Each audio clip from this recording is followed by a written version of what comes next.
Hey y'all.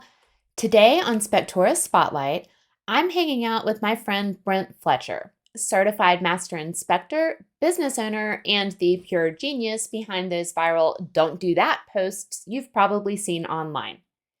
Brent's been in the home inspection game for 5 years, and in that time, he's built a thriving business in Colorado and grown a massive following across social media. In our conversation, we cover everything from how he got started to the grind of building relationships to the moment his content started blowing up.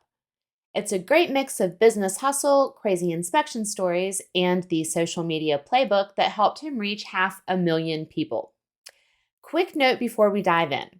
I originally recorded this conversation with Brent as a two-parter, but when I listened back, I decided y'all deserved the full serving in one go. So when you hear me at some point saying next time or in the next episode, just ignore that. There is no next time. It is all right here in this episode. Let's get into it. All right, friends, I am here with my buddy Brent Fletcher, owner of Fletcher's Home Inspections in Windsor, Colorado, and one of the hardest working inspectors I know. Brent's been in the game for 5 years now, and today we're going back to where it all started. We're talking first jobs, big lessons, and the moments that shaped his business into what it is today. So, Brent, I'm so glad that you let me trick you into being my guest Thanks today. for having me. I appreciate it. So, if there's anything you'd like to share about yourself before I ask you all the questions, Oh no, let's just fire away. I'm ready to okay, go. Yeah, let's what do you got for me? let's get at it. All right. So I know you've been in business for 5 years, and I Correct. saw your little post on Facebook and was like, oh, dear Brent, please be my guest. And Yep, here we are. absolutely. That's what Yep. happened. The post I Uh, started with my little desk. My little desk to a big business. It was great. uh-huh. So how did you first get interested in home inspections, and was Mhm. it planned or by accident?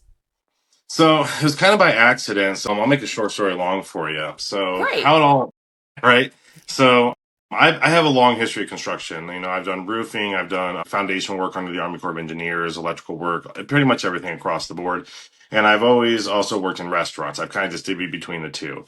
So on the restaurants, I was a general manager, so I knew how to run a business from the back of house standpoint, and I had the construction background. Now, right when COVID was getting kicked off, working in a restaurant, all sorts of things were happening. And I was also going through buying a house. Now, I didn't really realize what the whole process was of buying a house. I didn't realize that you needed to get a home inspector, you need to get the appraisal, you need to get all Same. that. Yeah, so the whole thing was new to me. So, whatever, we're getting everything moving forward. I come to the house, I told we have an inspection. I show up, this guy comes, he has his ladder, has his tool belt, he does the inspection, he does a pretty good job on everything, hindsight. And then, he hands me the bill, and I was just like, man, I really want to do what this guy's doing. Like, I really like that independent aspect of it and everything with it. So cut to the chase, when I closed on my house because of things that he found, we ended up getting a bunch of concessions. I ended up getting an $8,000 check cut to me at the closing table. Oh, Um, wow. so yeah, so all closing costs paid for, and I got a check. So when I got that check, I literally just went straight, put it in the bank, and then I signed up for courses on how to become a home inspector. So it was right then and there. I decided within that day. And then the side part of that, I did 100-day sober challenge where I didn't drink at all for 100 days to really get this kick started. And then To be through that completely process. focused. Oh yeah, I went through all the training. I got certified. I got my Secretary of State. I got a logo. I did everything. You have so much time when you don't drink. It's absolutely crazy. And it Oh, was I know. day 97. I had my first inspection. Oh, wow. Yeah, so I fast tracked to it. All right.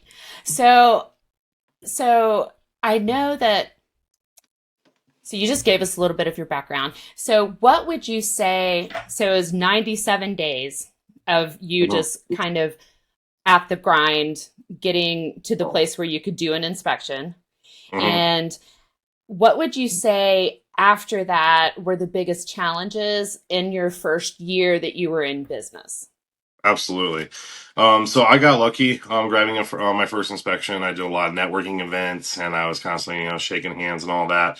But clientele's the hardest part. getting people don't know you, you don't have a reputation, you don't have the Google reviews, you don't have the relationships. So it was a constant grind to try to pitch yourself to get those inspections to come in. That would definitely be one of the most difficult challenges with it that I found. Right. And it's something too that you don't have repeat customers all that much. I mean, for Very for rarely, most yeah, people, buying a home is the single biggest purchase they'll right. ever make in their lives. Once, maybe twice. Right. They're not like, you're so great, man. I'm going to come back in 2 weeks and get another. Hmm. So it's is definitely, you had mentioned networking, and it certainly is about those connections. So that's kind Absolutely. of a nice way to segue into that. The last episode that I did, I actually talked about the importance of building connections in the community and having agents that trust you and that will refer Hmm. you and that you're going to be their go to person. So, knowing that it's challenging to be a home inspector and not get repeat business, right, regularly from Hmm. home buyers themselves, you are relying on the agents. So can you tell me how you have built those relationships and how you were Hmm. able to do that to get them to refer people to you and for you to be their Absolutely. go-to person? I think everybody knows an agent or two, so that's a great place to start. Just your friend circle and who you know through there. One of the big keys that I'd recommend to anyone that's really trying to figure out how to get themselves out there and build relationships is join your local chamber. Local chamber of commerce, they're going to have a lot of local events. You're going to build your name in the community, and you're going to make those relationships happen. From there, from real estate agents, just from out networking, I met a lot of them. I'd ask them out to coffee, I'd just, talk, give them the pitch, go through all that, and then really just try to give the best service possible if they do end up using you. I think also as a new home inspector, if you can find new agents, that's also a great way to start. They haven't found, who they're going to use with. I mean, you got someone that's been an agent for 20 years. They have their guy for that they've been working with for 20 years. So what No makes you matter better? how much they like you, they are not going to cheat. Yeah, who's gonna budge that unless that person retires or Right. whatnot. Right. But yeah, just go above and beyond. Everything you can possibly do. Be detailed, be courteous, be kind from the get go, and then just make sure you're doing your follow up with the clients. You're checking in with everyone throughout the process, and I don't know, I like to be in their corner after the flag drops and everything. So. So, was there a moment? So that's good information. I want to go back to what you said about joining the chamber because that's advice that I have given often.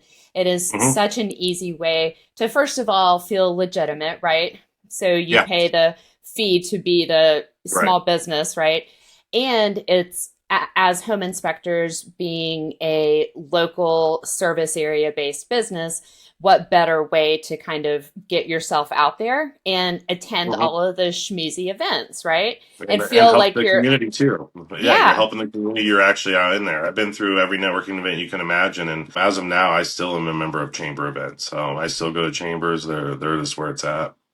definitely. So you brought that up because you also now do your own networking event That's with right. agents because I went to one of them in You April. were, and we had a lot of fun. I know it was so much fun. Hmm. How did you go from networking or from the chamber to deciding to hold your own event Right. for people adjacent in the industry?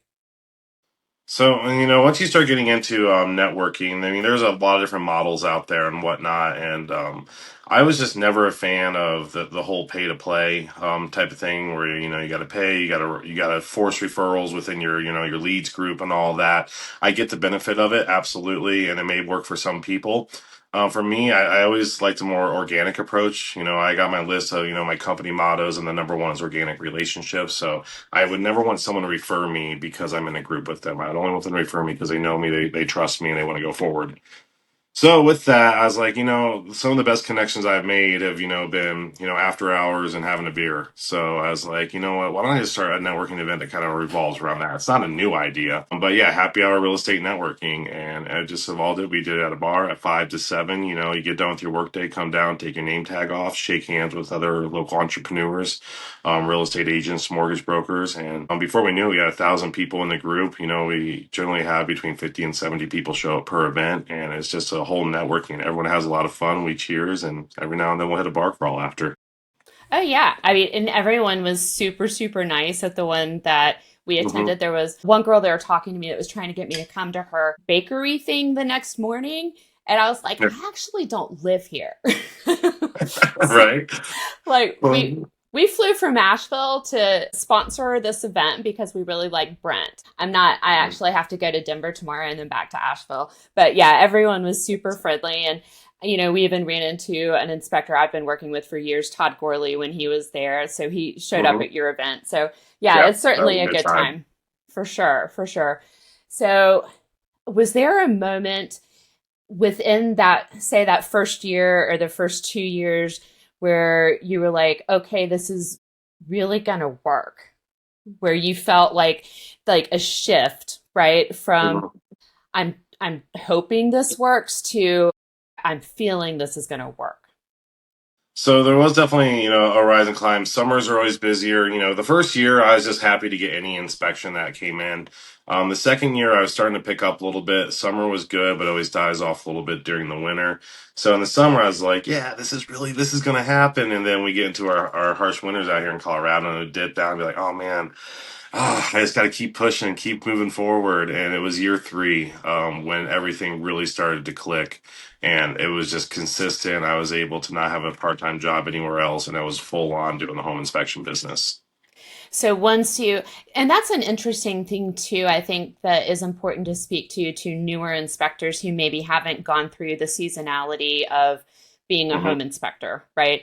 Right. Um, and obviously, it depends on your service area. Florida is going to Absolutely. be year round, but Right. where I am in Asheville too, in the mountains, there's, I would say from about October through February, it's like hit or miss, right? Yeah, exactly. We definitely have our peak months here. So. Right, right. And so for someone who, let's say a new inspector who starts off, they do their fast track and they hit the ground Hmm. running in like March or April and they're like, "Hey, this is pretty cool." And they're like getting some inspections and it's Right. maybe still working another part-time job or whatever.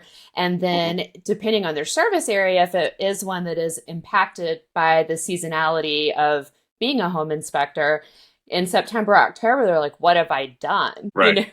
Where did Yeah. everyone Right. go? You got to build those relationships really sturdy during those busy months. So hopefully that carries you over through the winter. One thing that I did notice, especially my first and second year, Colorado has a lot of home inspectors and a lot of great inspectors, especially in my area. And my first year before my name really was known out there, and people were just calling me because of that. What would happen with you during the busy months is the well-known home inspectors would get completely booked out. They'd be 2 weeks out. So therefore, people would be calling me as a backup plan. You'd get that overflow. Yeah, and then that's your moment to shine. They call, I'm there. I remember people call me, I'll be like, I'll be there in an hour. I got you.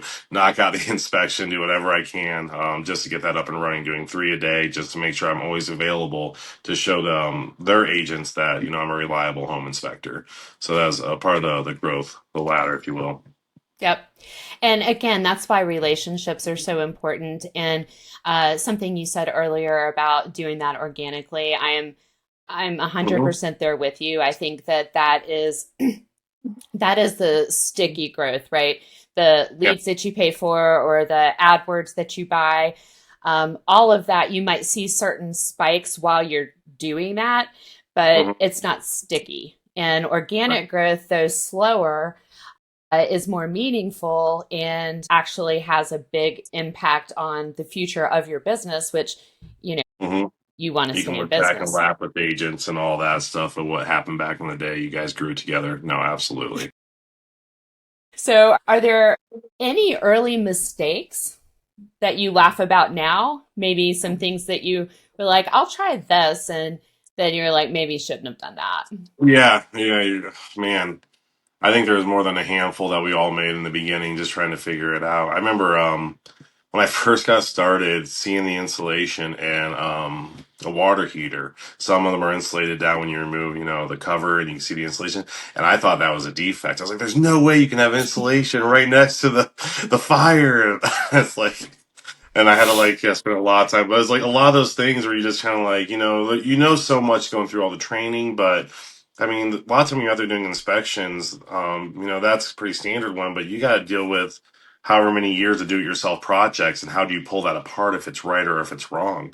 And when you're first starting, you just don't have the experience. Like I remember staying up all night just Googling stuff, trying to figure it out, and but I always let the client, if I didn't have an answer, I was trying to be honest about it. It's like, I know everything's good over here. There's a couple things I'm not sure of, but I'm gonna find the answer and have it to you before the night's over. I have a lot of resources, and that always works pretty well.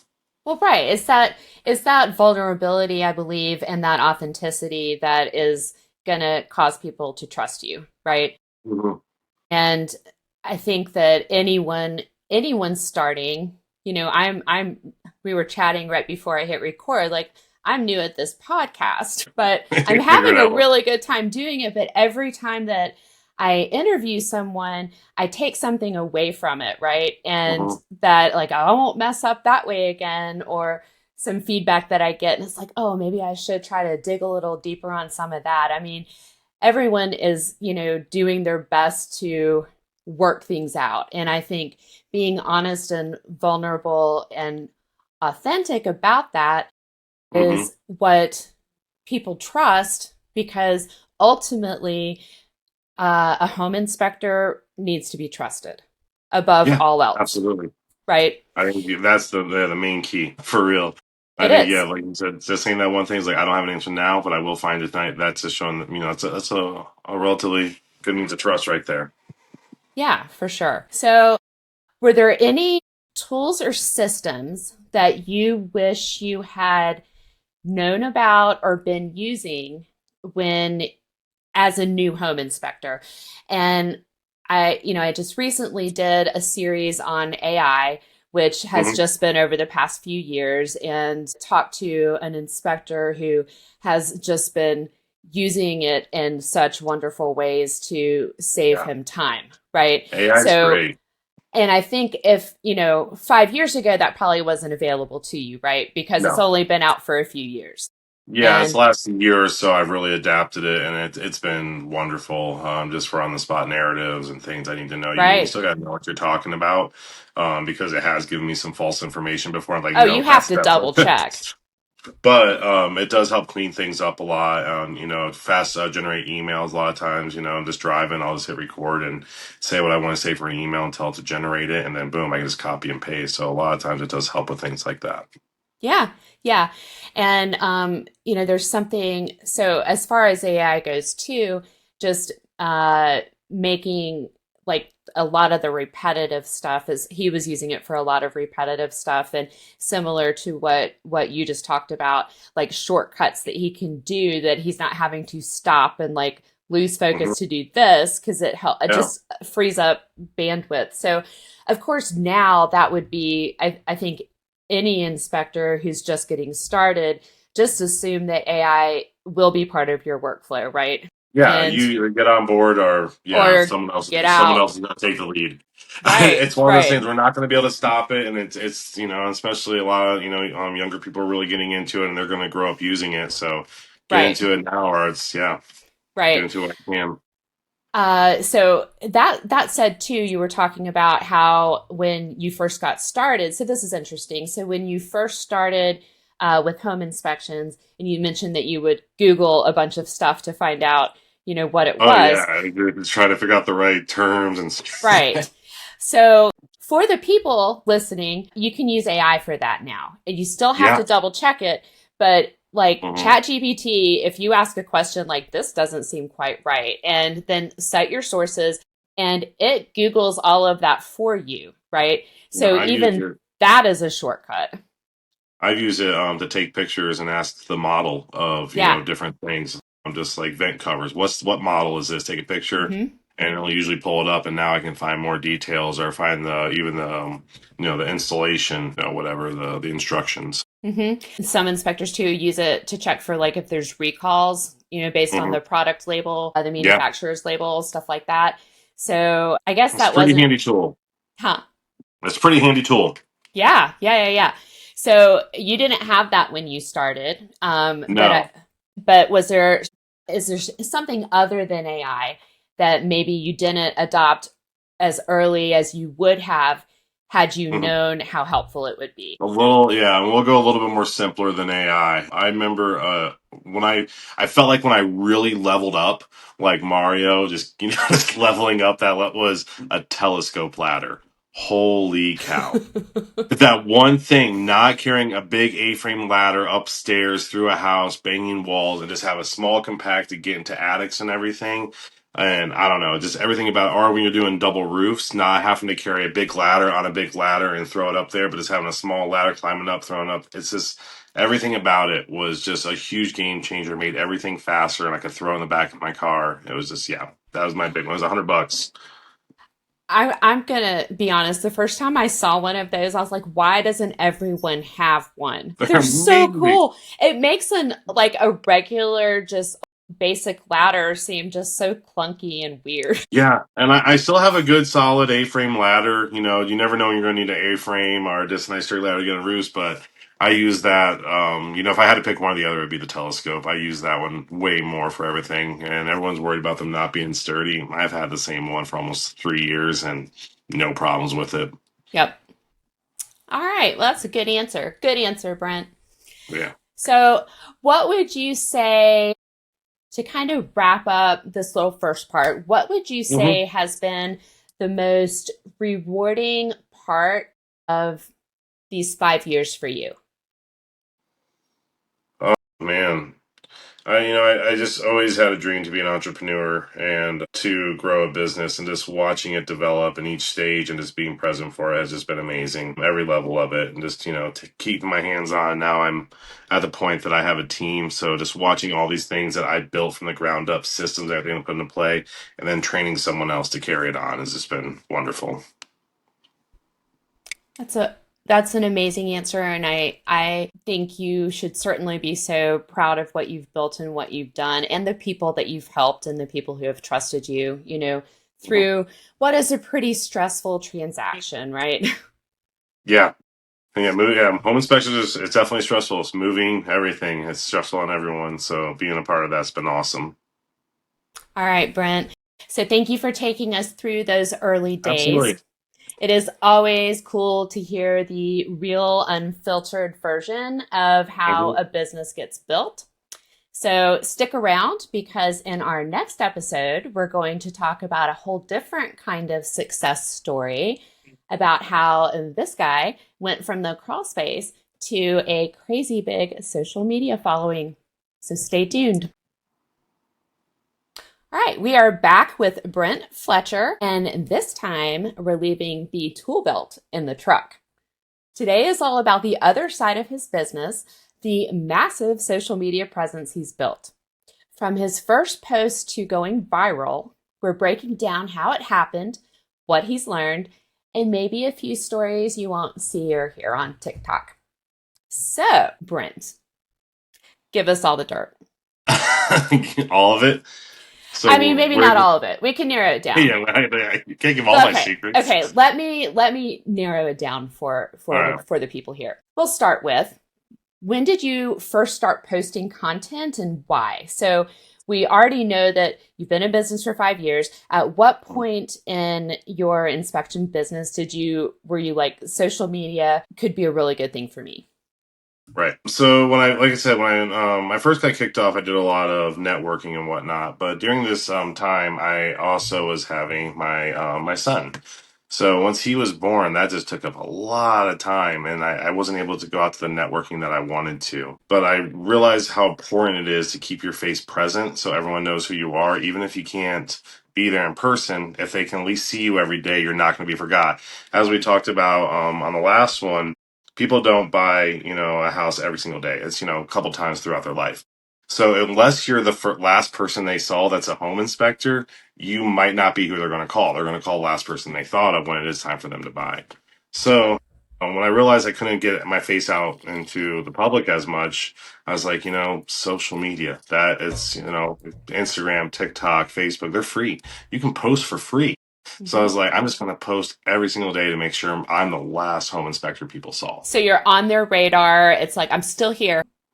That's where it started. And I was just kind of joking around, making some short little jokes here and there. But I was like, just no matter what, I just want to make sure I'm the last person people saw. That was my main goal. So, So, but the joke was on you because then people were like, oh, he's hysterical. And tell me how that kind of took off. Or actually, what was the first thing you posted? Do you remember like the first post that you made I that remember the got like a lot of views or activity and you were just like, what in the world just right. happened? I remember my first post where I actually tried to make like a little short film and a joke.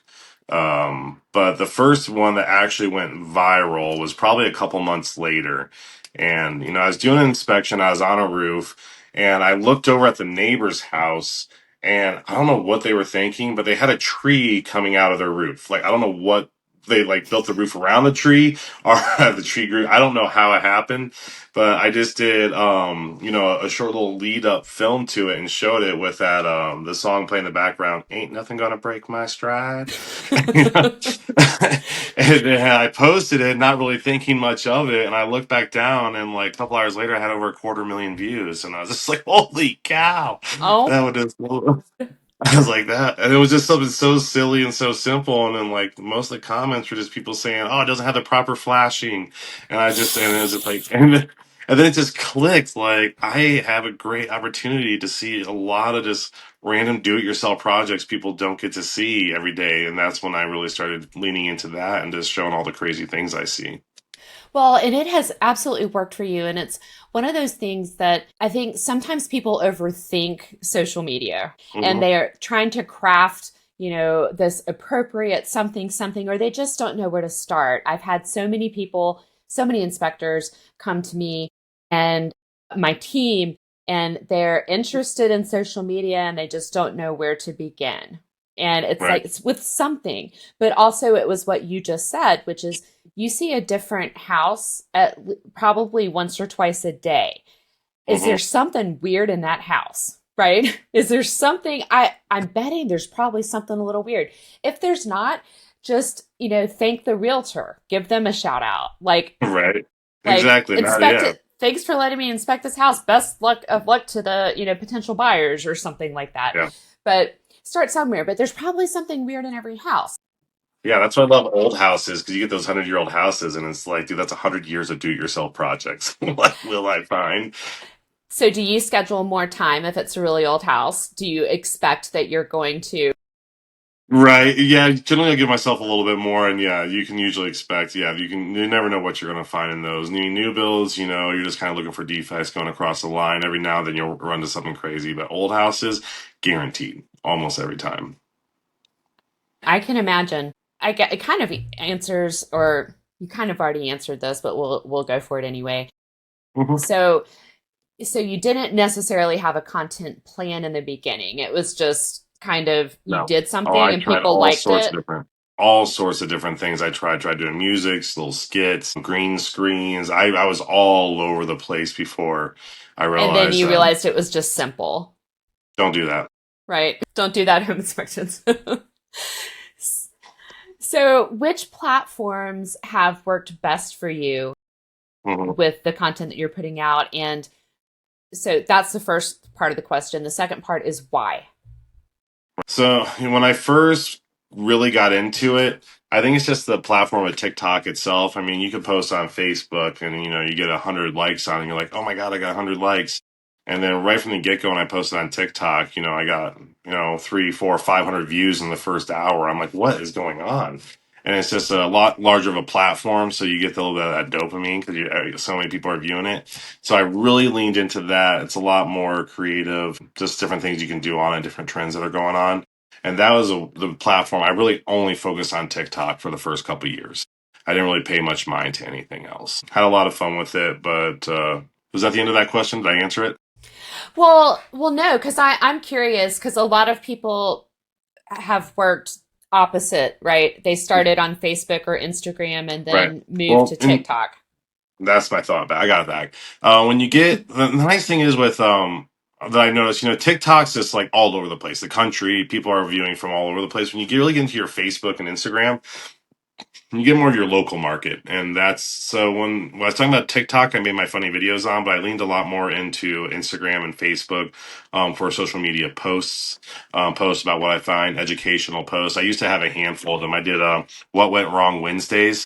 Hmm. I show a defect with that. Meet our friends Fridays, the more you know Mondays. And I used to have all these different, and these were all just photos. These were not skits. I just make a photo over the weekend and post them throughout the week. And that's what I was using those platforms for a lot more, just to see my logo every day. But then as it really just kept on going, I got, I kind of, he's like, I should lean into this a little bit more. TikTok, I got close to 100,000 followers. I really want to see what I can do on these other platforms.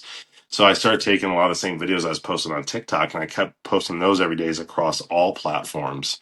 And before I knew it, I mean, I watched Facebook go from 4,000 followers that I had for like 4 years, boom, up to almost a quarter of a million followers within 6 months. That is nonsense. I Yeah, mean, it is just so crazy, and you're one of the most down to earth people that I know, and I just am thrilled to death that these little things that you've done right. like have garnered such a following on across channels. So I know there's like about 250,000 on Facebook Mhm. and Instagram, I'm at 125 on Instagram now, right? 125,000, and then I just broke 60,000 on YouTube. Okay. So I want to get that plaque, once you hit 100,000 Yeah. followers. So Do you get an actual plaque? yeah, once you hit 100,000, you get the actual plaque. I'm over halfway there. Oh So my I'm just like gosh. every day, I'm like, that's what I'm checking the most every day. Is like, how many followers did I go up today? So Right, right. All yeah. right. So when you get that plaque, Mhm. just like call me up and we'll have you on again and you can just like hold it I'll in just front hold it of right you. here. I'll Yeah, just hold it the whole exactly. time. Just hold it the whole time. Hold it the whole time. Yeah, that's the goal right now. Get the plaque. Yep. So you've kind of already described your content style. So it sounds to me, and you can correct me if I'm wrong, but it is really more you're just out and about and you're seeing this stuff and Hmm. you're like, this is funny, I'm gonna share it. Right. A lot of times I know I try to make it fun and funny and all that good stuff, lighten the mood. It's a very stressful, industry or for a lot of people. Not but there's also sorry, I lost my train of thought. It's okay. No, absolutely. So but there's also a side of it where I try to make educational too. So I try not to bore people with that because I know that can get a little drawn out. So I try to do a half a dozen funny posts, and every now and then I'll throw in like a minute long educational one to see how it gets taken. Honestly, that's probably a pretty good mix because there are people looking for informational stuff, right? Hmm. But I honestly find anything that you post is still funny, even if it's educational. I try the Uh, best I can. yeah, I think you're doing a great job. So another question that I have is if you are creating this content on the fly, or do you kind of batch it and then like save it up and put Right. it out? Because with the amount of content that you're putting out, I'm just curious. I'm so sure some people are like, God, how does he get an inspection Right. done? Right? Or do you just like film stuff and then you spend like an hour, hours like kind of compiling it and then releasing it? What is your process for creating content? Yeah, so I'm recording all day long, just little clips and nitbits. I mean, I say half the stuff I record, I just throw out. It's just like it didn't work. And when you do an inspection, the inspection obviously comes first. That's my main focus when I'm there. If the conditions aren't right, whatever, I mean, I'll go a week without doing any filming at all. Or I'll just get to a house, nobody's there, it's just me, and I can kind of walk around. I just constantly keep filming. Today, I probably did half a dozen videos on my first inspection, and I did zero on my second. And then once you get them all going, I kind of have a couple rules with it. I know I don't want to make a house I did inspection on, heavily viewed while the contract's still going on and all that stuff. So I usually wait about 2, 3 months before I post anything. So I do have a backlog. I think I just looked at my videos, and I have about 4,000 videos that I still need to kind of feed through. Just I have been constantly just stacking up. So every morning I get up and I just go through and I just watch until I find a funny one that I enjoy, and then do a quick edit on it and post it. I'm glad that you brought that up and mentioned that because you certainly everyone listening like probably don't share stuff immediately for the very Hmm. reason that Brent just said is you know Yeah, uh, generally the home inspection nearly all of them are done before closing. Some yeah, people skip them entirely or they do a post closing inspection or Oh yeah. whatever, but you don't want ever to be perceived as like some conflict of interest, especially if you're have, all these people following you like Brent, and then something goes viral and the house is under contract and then it's not under contract anymore. Right? Right. It has happened once before, and that's when I made the solid rule to never do it You're like, again. okay, too soon, too soon. Yeah, yeah, yeah. So yeah, so that's a good rule of thumb is, whatever content around a house that you're taking at a house that is clearly, pre-closing and a buyer Mhm. inspection or seller inspection, just kind of file that away for a rainy day, right? Right. Yep. Yeah, exactly. Just get yourself your stockpile, then you take your time, go through, edit them as you wish. If you're really looking to get into it, but before you know it, you can just have a handful, be posting 2 or 3 a day from all these different time frames. I get called out though if I do ones from the winter and the summer. People are like, "Hey, that's not recent." Right. I can tell the weather is not quite right. Right. So, what tools or apps do you use Mhm. for your social media content that make your process easier? Whether it's AI or if it's something like CapCut or Canva or Mhm. Camtasia, like I know there's a bunch of different Oh, tools there's out a there, bunch. and I'm wondering what you put in your digital tool belt. Mhm. Canva's definitely a favorite. I love I love Canva. Canva. You can do everything from, design business cards, like even my business card, I did that on Canva. All my shirts that I put in my videos that I show off and whatnot, that's all Canva, and then I just go to drop it on a platform. So that's a great one. But as for videos, I've tried all the different editing softwares within the apps themselves, like TikTok or Facebook. I just never really just didn't click with me. I did use CapCut for a while, but for what I'm doing, it had a lot more features than I really needed. So I kind of dropped down, and now I'm just doing InShot. InShot's a great one. It's like you can get the pro version for like $20 a year, where Oh, CapCut you're paying $20 a month. So it's definitely a little bit of a price difference. So that's a lot of fun. But yeah, CapCut does everything I needed to, or no, excuse me, not CapCut. InShot does everything I needed to. okay. And for those of you who aren't familiar with Canva, Canva is a super cool tool. And Hmm. if you are producing a bunch of content, then it also has templates where you can like make it an Instagram reel or Yeah. make it a Facebook post. And so once you kind of have the initial thing, piece of content in there, it's just a matter of selecting from Canva how you want it formatted for which social Hmm. platform. And I think that was probably with the pro version or the paid version. I don't think that's with the free version. And Right. so Yeah. Pay, InShot, pay, pay for it. It's worth it. pay for Canva, and also to your point as well with the business cards and logo, any other type of design stuff for your business, like paying for Canva is worth it, and you can use Hmm. it across the board in your business Yeah. That's for a tax write off graphics. too. Yeah, Yeah. Put in and your it's a business. tax write-off. There you go. It's marketing. So It yeah. is.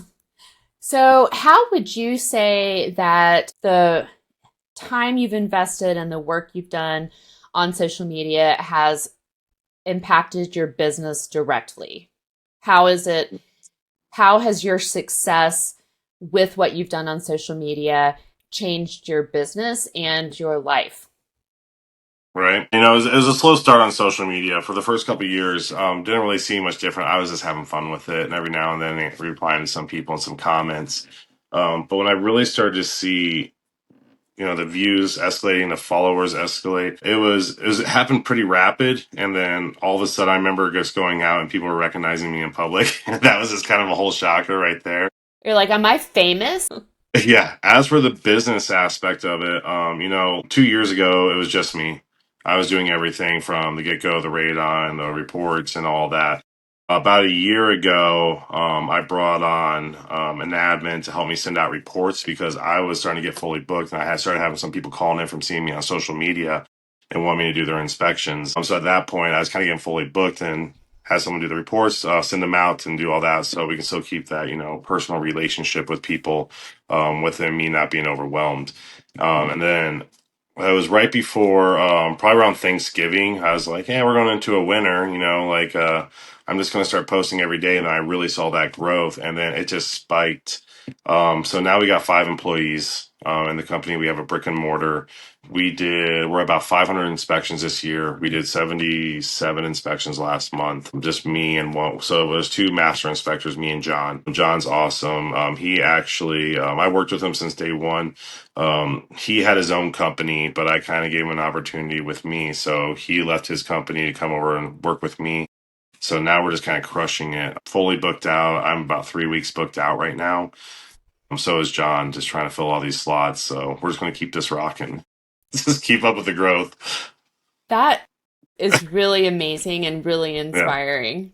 Yeah, I remember you telling me when we were in Fort Collins that people would like drive by and see you because you're always decked out in your Fletcher's Yeah. Home Inspections gear and they know who you are. And that has to be wild.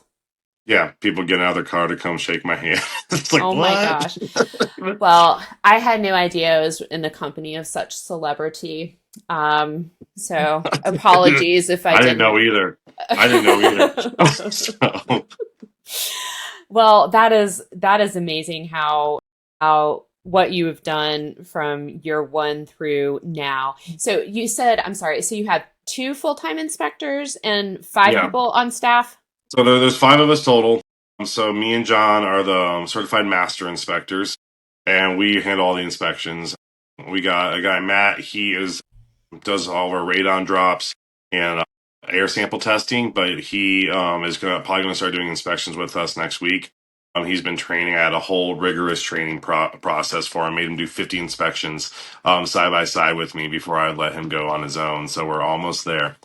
Okay. And then we got two admin, and both admin are also trained on radon and mold. So we got three people doing radon mold drops all over Colorado, and then me and John are primarily just focusing on the inspections.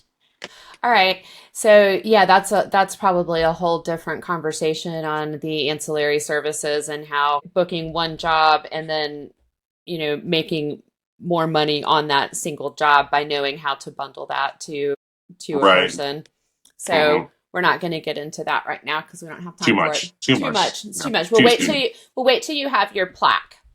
And Yeah. then Yeah. Then we'll do one of and then those you can ones. have your plaque as the third guest, and we can talk about that.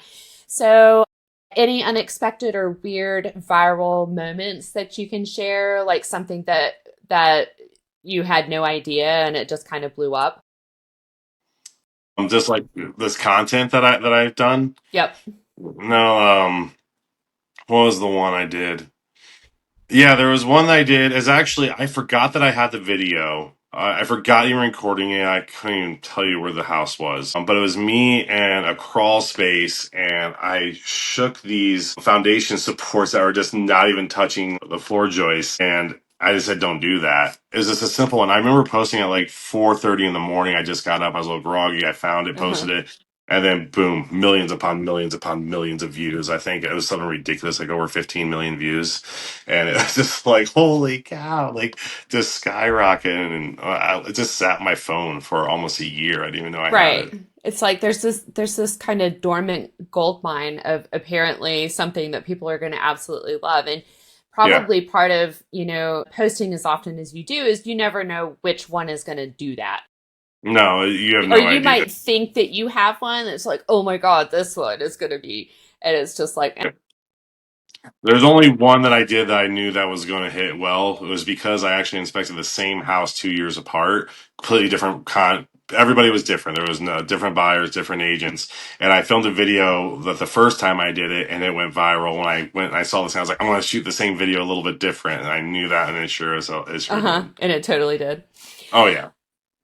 All right. So, what advice do you have for inspectors who are afraid to put themselves out there? Like, what would you tell them how to help them get started Mhm. if they wanted to do that? Because I'm sure a lot of people do, and they just don't know where to start. Absolutely. A couple pieces of advice, especially when you're talking about content, you got to grab the attention of the person in the first 3 seconds, or your video is not going to do well. So on today's episode of Don't Do That Home Inspections, boom, you grab the attention right there. So you got to find something that does that for you. The hook. Yeah, you got to get the hook. And you got to be natural about it. If you really want to start getting into it, I remember how nervous I was when and you shoot something like 12 times and not like any of them. Don't post, just start recording every day. Get familiar with turning on your phone and recording yourself, and just keep doing it. And maybe you'll dump half of them or most of them. Who knows? And the next one, don't talk like you're on stage. Talk like you're talking to a friend. Don't go up there and be like, "Hi, my name's Brent Fletcher with Fletcher's Home Inspecting. So today I would like to show you." It doesn't work like that. It's just like, "Hey, y'all, I got something to show you. Come check this out." Right. Just pretend like you're doing a live chat with one of your friends, and then post that. And I've also, I mean, for better or worse, post the first one. Don't reshoot it 12 times and pick the best one. Just do it organically. Post the first one. If it works, it works. If it doesn't, it doesn't. Yep. I think that's great advice, honestly, and the natural approach to doing it because I think everyone has seen enough curated, Yeah. or that is so obviously practiced and planned and like plotted out, and it doesn't have the same warmth or the same authenticity as something that, just like you said, is like, oh my God, just look at this, holy Yeah, cow. you're right. And Hmm. then be done with it, right? Yeah. So, what is next for you for your social presence? Do you have any new ideas or platforms you're interested in? Or are you I, just I gonna keep on keeping on? I definitely got some things I'm working on. The downstairs you see me in right now, I'm actually going to be converting this whole into more of a studio. So doing all of that, just so I have a lot more editing options, a lot more, cameras and this and that. I haven't quite decided, or maybe I'm not going to tell you all what I decided I'm going to do. We're going to Okay. wait till it comes out. But Okay. I do have some plans to lean more into the social media aspect now that I've seen where it's going, and just have a lot more fun with it. It's something I've always kind of wanted to do, but I never really thought that I actually get the opportunity to do it on the level that I am. Yeah. Well, I mean, it sounds like a good way to spend your time, given Yeah, uh it's a great hobby. yeah, and given what it's done for your business and how it's contributed to your growth, and also, you have fun doing it, and it's obvious. And Mhm. I think that's the another important thing is if you're not having fun doing it, then maybe it's not the right thing for you, right? Right. Yeah, there's a lot of different ways to promote yourself. For sure. All right, Brent. Well, that was a really fun look behind the curtain. Yeah, Love, absolutely. Thank you. yeah. I love that your success online comes from you showing up as yourself and not trying to be someone Mhm. that you're not. So Right. thanks for Organic. hang You got those organic all the relationships. way, all the way. So thanks for hanging out with me for these 2 episodes, and thanks to Mhm. everyone for listening and watching. And Absolutely. Thanks for having me. come back with your plaque. Sooner or later, let's hope. All right. So we'll see you next time on Spectora Spotlight. Thanks so much for tuning into this episode of Spectora Spotlight. I loved digging into Brent's journey from his first inspection to building a super successful business to turning those don't do that moments into viral content that's reached hundreds of thousands of people.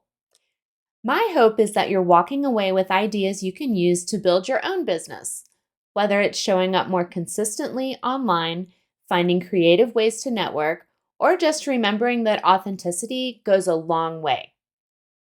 Don't forget to check the show notes for links to Brent's pages, the tools we talked about, and the full transcript of today's conversation.